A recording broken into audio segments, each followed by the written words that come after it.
Hello friends नमस्कार। तो friends देखंतु +2 और +3 पास पिला मानक पई 3000 भी अधिक पोस्ट पई एक बहुत बड़ नियुक्ति रहूची। जदि आपण माने +2 किमा +3 कंप्लीट करिथिबे तबे पोस्ट रे आवेदन करि परिबे। जेहेतु एथिरे ऑनलाइन प्रोसेस रहूची तो आपण माने निज मोबाइल माध्यम रे ए पोस्ट आवेदन करि परिबे। सेंट्रल गवर्नमेंट जॉब रहिबो। आपण माने all over India including Odisha रे भी पोस्टिंग पाई परिबे। पिला माने किपरि आपण माने आवेदन करिवे, यार ऑफिशियल नोटिफिकेशन टी कोन रहूची, केउ केउ डिपार्टमेंट रे वैकेंसी रहूची, फुल इन्फॉर्मेशन मो आपनकु आज रे वीडियो माध्यम रे जणाइबी। तो वीडियो को शेष पर्यंत देखि नेबे। तो चलंतु प्रथमे देखि नेबा जे यार ऑफिशियल नोटिफिकेशन टी कोन रहूची। फ्रेंड्स एई भली नुआ नुआ सरकारी जॉब रो न्यूज़ पाया पई हमर चैनल टी को सब्सक्राइब करी वीडियो टी को भी गोटिया लाइक कर नियंतु। पिला माने देखंतु एथिरे आवेदन करिवार फुल प्रोसेस टी प्रथमे कहि दउची। आपण माने सेठारो ही नोटिफिकेशन पीडीएफ अप्लाई लिंक सब इन्फॉर्मेशन पाई परिबे। तो प्रथमे गूगल को आसंतु। गूगल को आसी सिंपली सर्च करंतु, लेखंतु ओडिशा गवर्नमेंट जॉब। तो सिंपली एई भली लिखिबे Odisha GOVT job Odisha government job .in लेखिला परे सर्च रो ऑप्शन ऊपर क्लिक करिवे।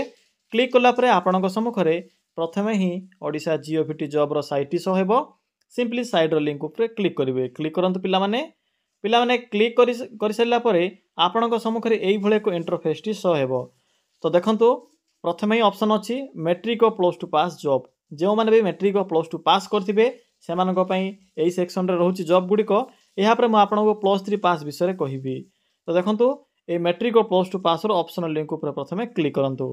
पिला माने क्लिक कला परे प्रथमत रहूची +2 पास पिला मानकपई डाटा एंट्री ऑपरेटर बा डीओ पोस्ट नोटिफिकेशन। तो जो मैंने भी +2 पास करछंती डीओ पोस्ट आवेदन करि परिबे। सिंपली क्लिक करंतु। ऑनलाइन प्रोसेस रहूची। देखंतु आपन के एथिरे 15 दिन मध्य आवेदन करबा को पड़िबो।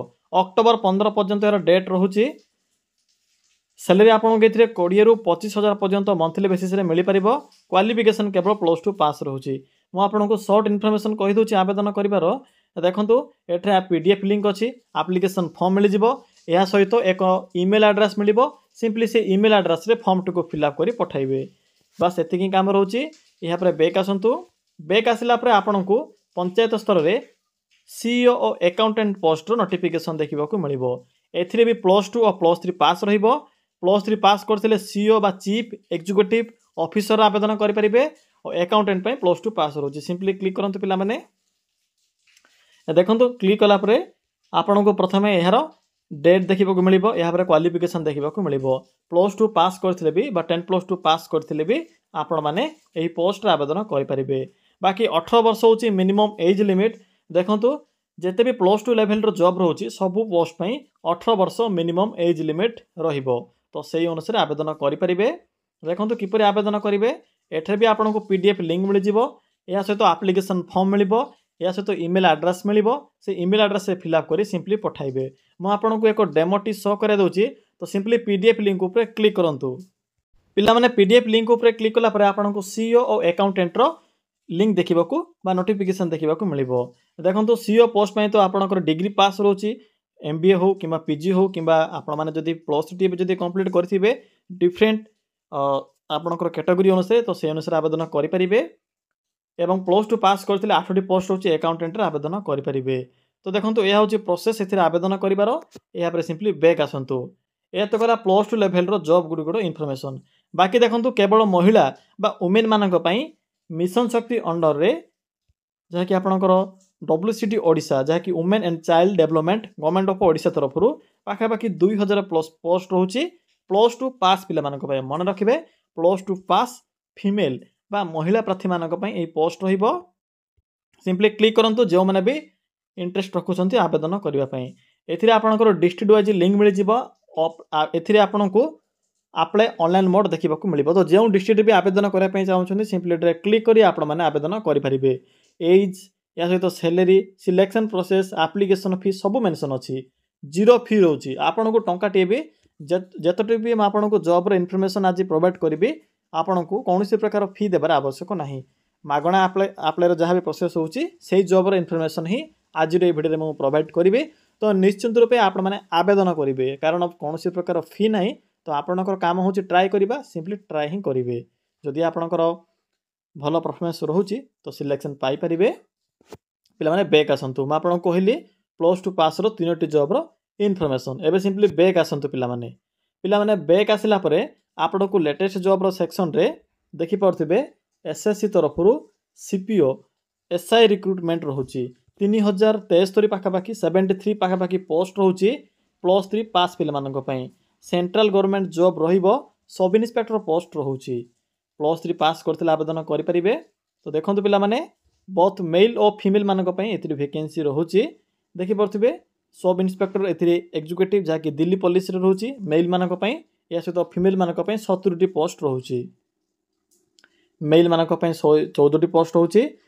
सब इन्स्पेक्टर जीडी जाकी आपनकर सेंट्रल आर्म्ड फोर्स रे रोची टोटल एथिरे देखि परथिबे काउंट करी मेल और फीमेल मानकर एड होची सीआरपीएफ बीएसएफ आईटीबीपी सीआईएसएफ। तो जो माने भी डिफेंस पई प्रिपरेशन करूथिबे सेमानक पई यह एक गोल्डन अपॉर्चुनिटी रहिबो कारण +3 पास पिला मानक पई ए वैकेंसी रोची। एई जितरे 20 रु 25 वर्ष रहिबो 3073 सब इन्स्पेक्टर पोस्ट रोची सेंट्रल गवर्नमेंट जॉब रहिबो। तो जो माने भी आवेदन करया पई चाहउछंती देखंतु एथिरे अपलोड डेट जाकी 26 सेप्टेम्बर स्टार्ट होई सारिछि 16 अक्टोबर पर्यंत डेट रहिबो।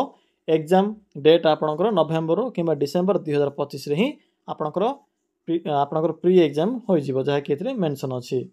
किपरि अप्लाई करिबा देखंतु पीडीएफ लिंक अछि जे माने भी नोटिफिकेशन पीडीएफ क्लिक करी पीडीएफ रो सब तथ्य गुडी को कलेक्ट करिया पई चाहउछंती सिलेबस एग्जाम पैटर्न सब इन्फॉर्मेशन आपन माने पाई परिबे।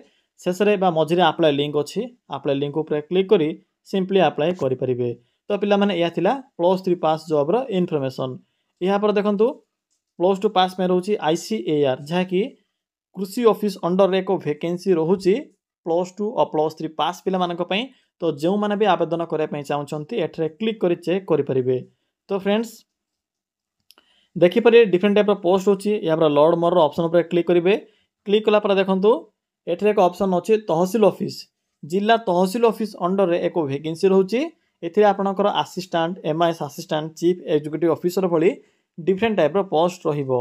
तो जो माने भी आवेदन करया पई चाहउछंती क्लिक करी आपण माने चेक करि परिबे। जेहेतु एथिरे 15 रु 20 टी वैकेंसी रोची तो जदि म आपनको सब जॉब रो फुल इन्फॉर्मेशन प्रोवाइड करिवे तो वीडियो टी बहुत लेंदी होई जिवो। तो आपण माने निजे ही चेक करि नेबे कारण एथिरे समस्त डिटेल्स मेंशन अछि। अप्लाई करिवार प्रोसेस तो कहि देली गोटे प्रोसेस जहा भी रोची सब प्रोसेस सेमिति रहिबो। तो फ्रेंड्स यह थिला +2 और +3 पास पिला मानक पई आसीथिबा किछि वैकेंसी रो इन्फॉर्मेशन। देखंतु सबुठर बड़ वैकेंसी होची एसएससी तरफ आसीबा सब इन्स्पेक्टर जहा कि सेंट्रल पुलिस जहा कि सीपीओ पोस्ट रोची। तो फ्रेंड्स जदि आपनको कोनोसी पोस्ट रे आवेदन कला समय किछि भी असुविधा हुए किबा जदि निज जिल्ला रे आसुथिबा जॉब रो इन्फॉर्मेशन जदि पाया पई चाहउछंती तबे टेलीग्राम चैनल रे आपण माने जॉइन होई जानतु एवं कमेंट सेक्शन रे आपनकर जिल्ला रे आमटिकु भी कमेंट करि दियंतु।